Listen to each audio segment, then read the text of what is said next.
Hey everybody, it's Lon.TV, and it's time once again for your weekly wrap-up. And this week I want to talk about what life might look like for us after COVID-19, specifically related to technology and some of the ways that we interact with the world. I've got 5 predictions. I'm sure you've got some too, so let's get to it.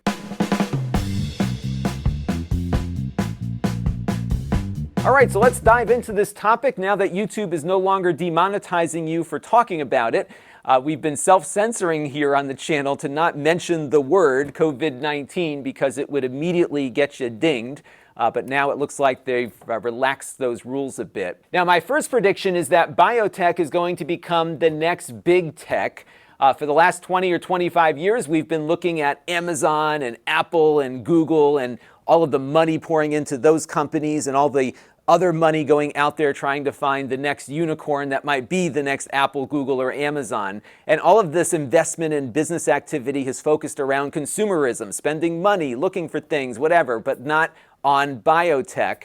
Biotech has been certainly growing, and we're seeing a lot of development in that area, but not at the speed and scale that we've seen with the Amazon and Googles of the world. I think that's about to change, and it has to because of this pandemic. We are dealing with this pandemic the very same way we've been dealing with pandemics for the last couple of centuries. Get people separated, shut everything down, get the field hospitals going, because we've been blind to the spread of the infection. We don't have the data because we can't scale the testing. There's a whole host of reasons why the testing hasn't been scaled up, lab bottlenecks, bureaucracy, whatever you want to blame it on. But the fact is we don't have a window as to where this virus is at the moment, yet we have the technology to detect it, but we can't make enough of those tests to really get useful data. The first step you're going to see is with antibody testing. We're going to start seeing this here in the US over the next couple of weeks. Some of you around the world may have already had your blood tested for antibodies. And what this will tell us is the extent of the spread. Yes, we don't have all the science yet. We don't know everything we need to know about immunity and everything else, but we do know how the body works, and we do know how to detect antibodies, and we also know that these tests can be made at much larger scales. And this will probably be the first real 21st century strategy you will see employed in the fight against the pandemic. But unfortunately, it comes after we've had to do all the shutdowns. So to be able to very quickly and accurately detect the spread of a virus before it leads to what we're in the middle of now is, I think, going to be the real focus of a lot of these biotech companies, and a lot of people are going to be making investments into companies that are focused on that issue, because whoever comes up with it first is going to be very successful and very profitable. Now, I am basing this prediction on anecdotal data, namely my email inbox. I am seeing more and more pitches from biotech companies. That number's been creeping up over the last 2 months, and I'm certainly seeing a lot more of them.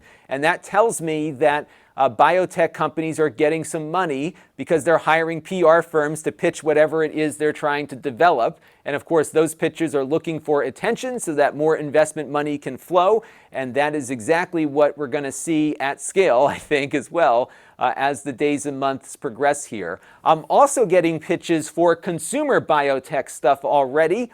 This is a take-home or do-at-home COVID-19 antibody test from a company called COVID Labs. It looks like they're marketing some version of a test that's been available in China for a while. What you do is you prick your finger, you put a drop or two of blood in the little circle thing there at the bottom, and what it will tell you, or at least measure, is the level of antibodies for COVID-19 in your bloodstream. Now, to market this kind of stuff, there are much greater regulatory hurdles that you have to go through versus a regular consumer product, but this is the kind of stuff we're going to see more and more of. We're already seeing watches, of course, that can detect AFib, for example, and the FDA here in the US has relaxed some of the regulatory hurdles that companies need to go through for those kinds of approvals. I think in the case of a diagnostic tool, there still will be greater hurdles versus an AFib detector, but still, this is where things are going, and I think we'll see a lot more of this.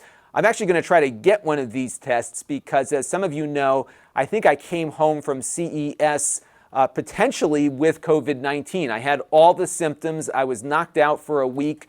I'm now learning that some other people that I came in contact with at the show were much sicker than I was. 2 people in particular were down and out for 3 weeks with some really nasty respiratory symptoms. And this was all back in early January. So again, I think this antibody testing is going to be a real eye-opener. Now, this next issue is one that I see playing out over the next 2 or 3 weeks, which is managing rights now that we have the technology to detect who's immune versus who is not immune.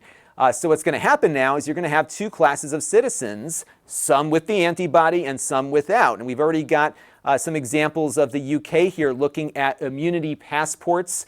They're talking about something similar here in the US, that if you have the immunity card, you can go back to work and maybe start getting your life back together. But if you don't have that antibody, what do? What are the penalties if you are roaming around without your immunity passport? These are all the questions that are going to be coming out of the fact that we have the ability to potentially measure the spread of this infection at scale. And it brings up a whole host of new questions and issues that free societies have to deal with. This is a lot easier to implement in China than it is to implement here in Western democracies. And I hope that we don't go down the road that Apple and Google want to go down with, which is spying on people and tracing their movements. And what they've come up with, probably with good intentions, but nonetheless it concerns me, is the ability to have your phone communicate with the phones of those around you with these little Bluetooth packets. And if someone who you came in contact with happens to test positive for the virus, they will then hit a button on their phone and you will be notified that you came in contact with somebody who has it. And unfortunately, it won't tell you who it is, so you can't really figure out when exactly it took place.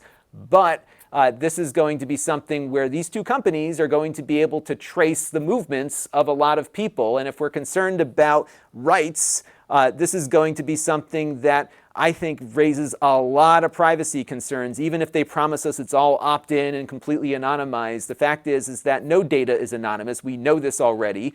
We know governments have the ability to reach into these 2 companies and pluck out information that they want for whatever reason, and I just don't think this is the way to deal with it. And putting privacy issues aside, from a practicality standpoint, this notification system only gets activated when somebody tests positive. And as we all know, there are still not enough active infection tests out there. There probably never will be.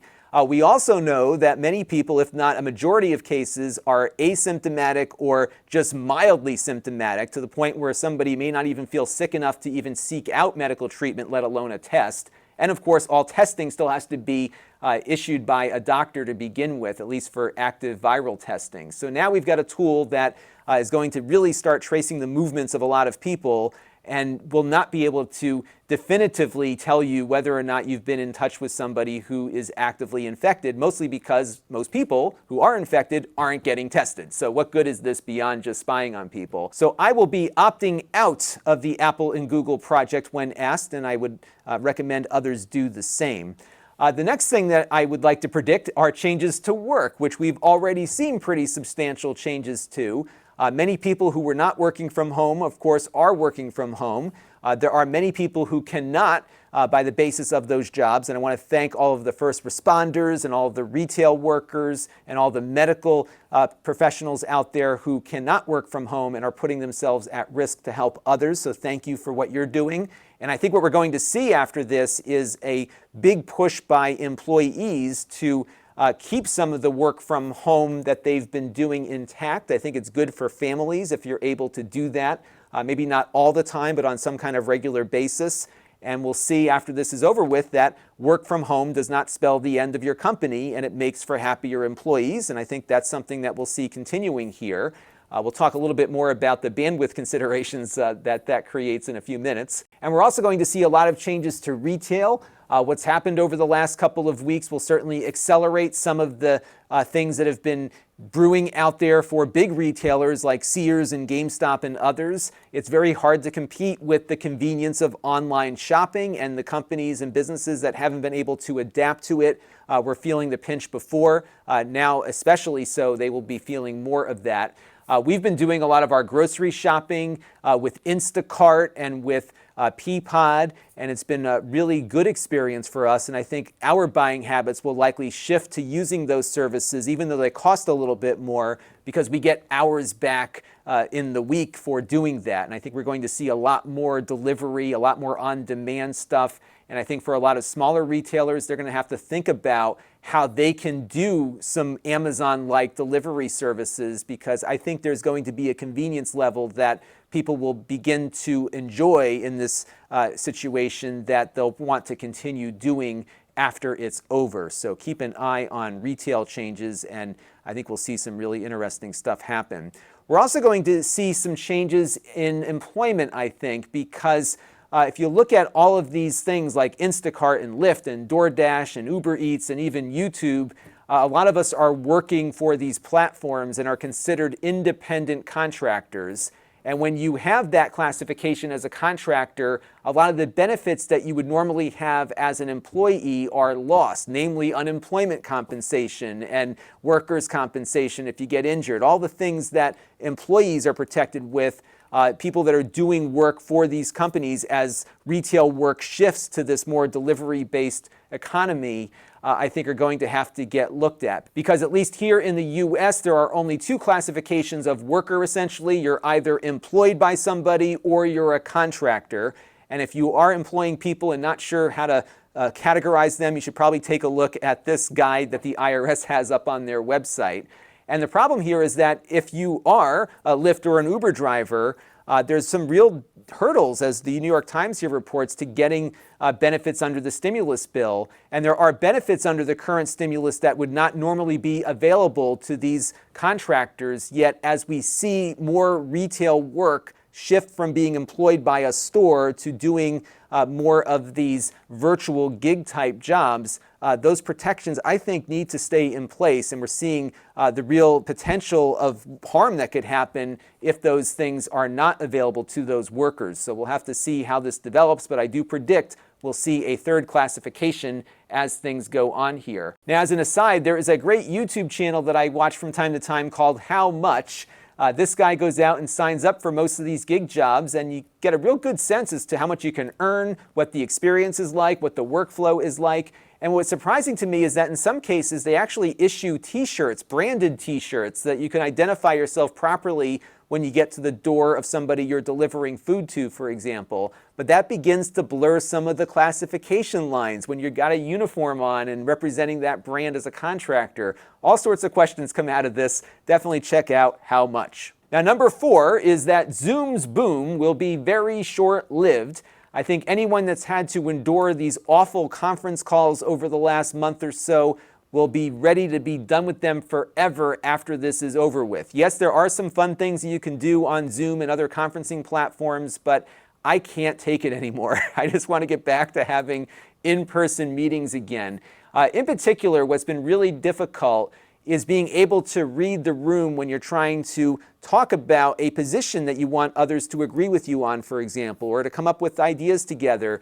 You can't read people because you can't look at them and look at the camera at the same time. So those are some of the things that I think we need those in-person experiences for, and I'm hoping that we'll be able to return to them sooner rather than later. I do think Zoom and other conferencing services have a place, but it's not the place for every type of interaction, and I'm sure many of you will share my feelings on that. Now, number 5 is that I think there's going to be some big changes to secondary education rolling forward.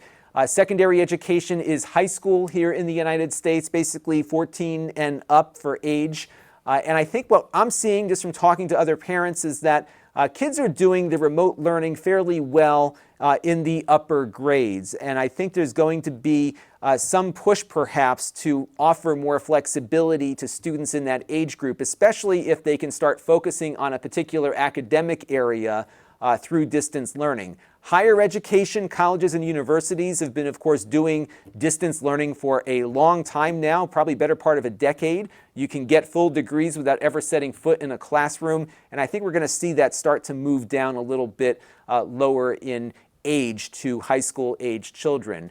I am finding, as the parent of small children, that the social development of elementary school and preschool is vitally important to development. And I think we're going to see a strengthening of early childhood education as a result of this. One, for parent sanity, but also just how important those early social interactions are for development in general.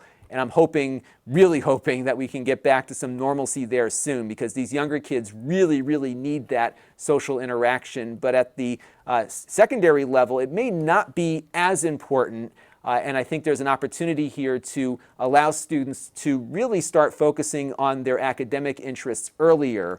And I think we're going to see that as a result of the current crisis. Now, I would love to know what you think, and you can let me know down in the comments below what you agree with, what you disagree with, and maybe some things that we haven't thought about yet. I did ask some of you on my Facebook group the other day what you thought was going to happen. The most popular comment came from Travis Rhodes, who thinks this might be a good push to get ISPs to get their act together at the local level and maybe start running fiber everywhere.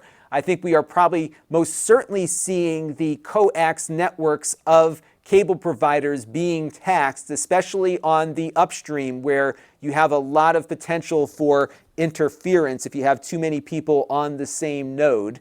And I've been really pushing my local cable company, Comcast, to improve service. They haven't. Thankfully, I haven't seen a decline in my service. I've been able to stream just like I have before, but I'm still puttering away here at 12 megabits per second upstream.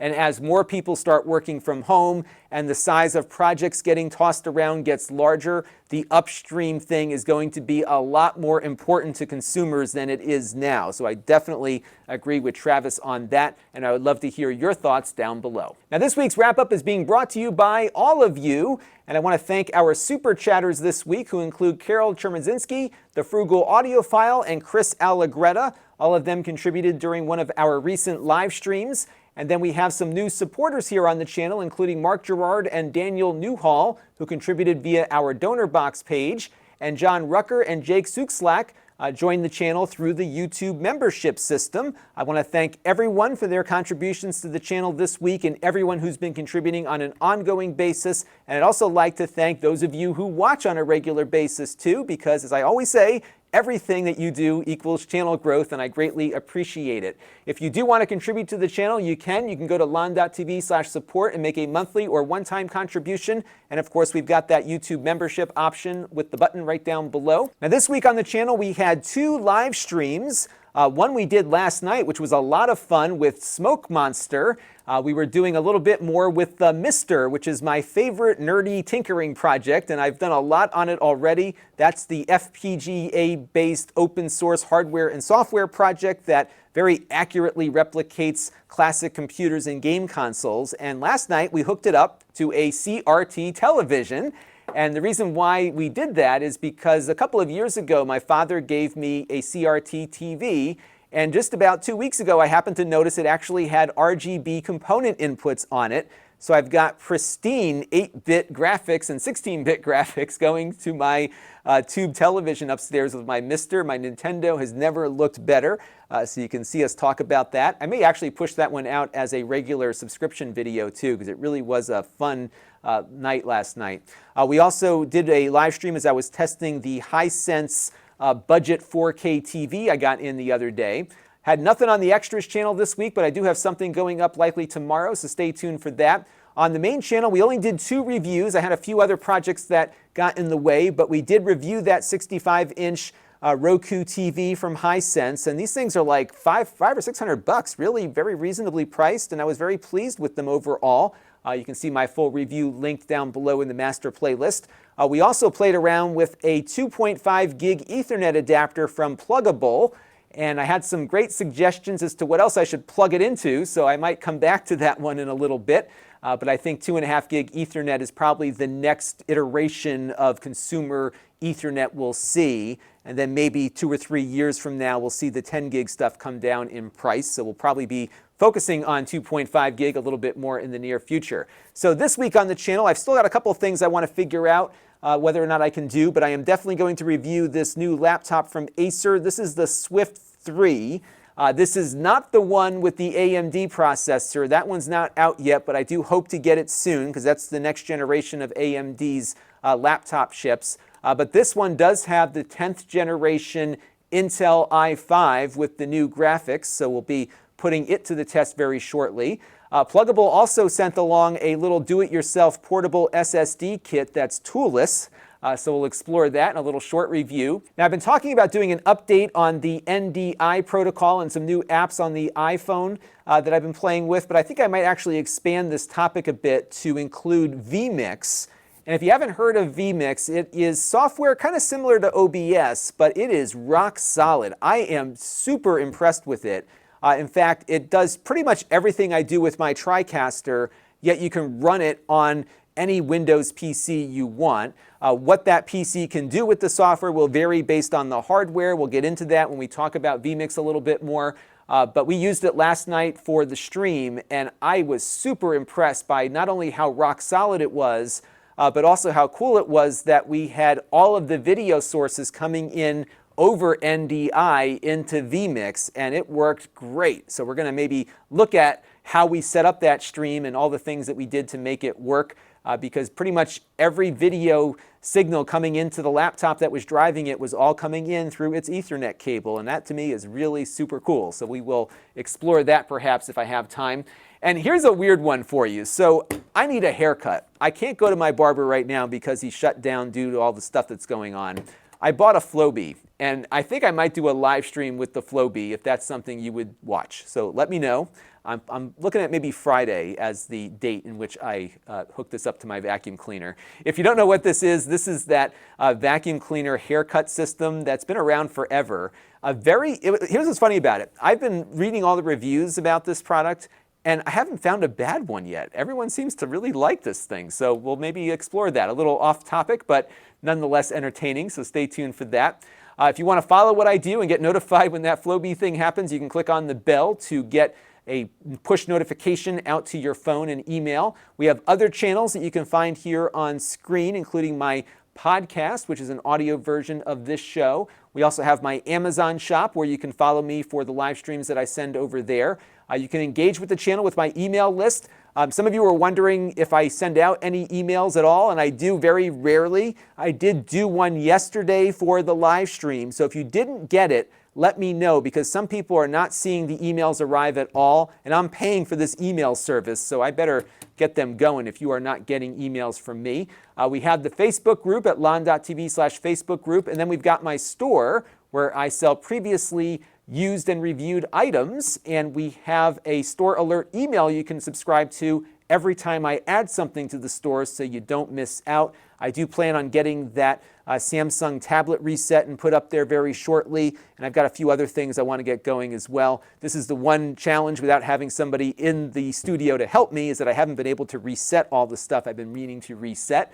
So stay tuned. There'll be more to come in the store, and you can sign up for that email alert to get notified when it's there. I want to thank you all for your continued support of the channel. I am very fortunate to be able to continue operating my business in very challenging times. I know a lot of you are unemployed at the moment, and I send you my best, and hopefully we can get all this data in and get everybody back to work very shortly. In the meantime, please keep washing your hands. Please keep practicing social distancing and keeping those around you safe. And my very best wishes to all of you, especially those of you working in retail and in medicine and in first responding roles. I really appreciate all that you're doing to keep everyone going as best we can right now. And I hope after this is over with, we can all do something to thank those of you who were out there on the front lines, keeping us safe and healthy during this challenging time. That's going to do it for now. Until next time, this is Lon.TV. Thanks for watching. This channel is brought to you by the Lon.TV supporters, including gold-level supporters, the Four Guys with Quarters podcast, Tom Albrecht, Rick Vestudo, Chris Allegretta, and Kalyan Kumar. If you want to help the channel, you can by contributing as little as $1 a month.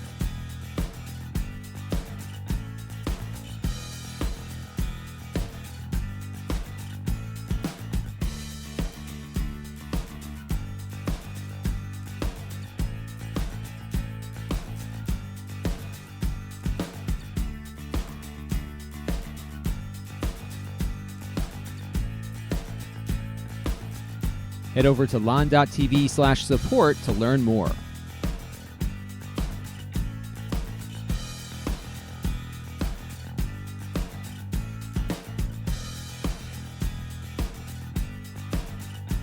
And don't forget to subscribe. Visit Lon.TV/s.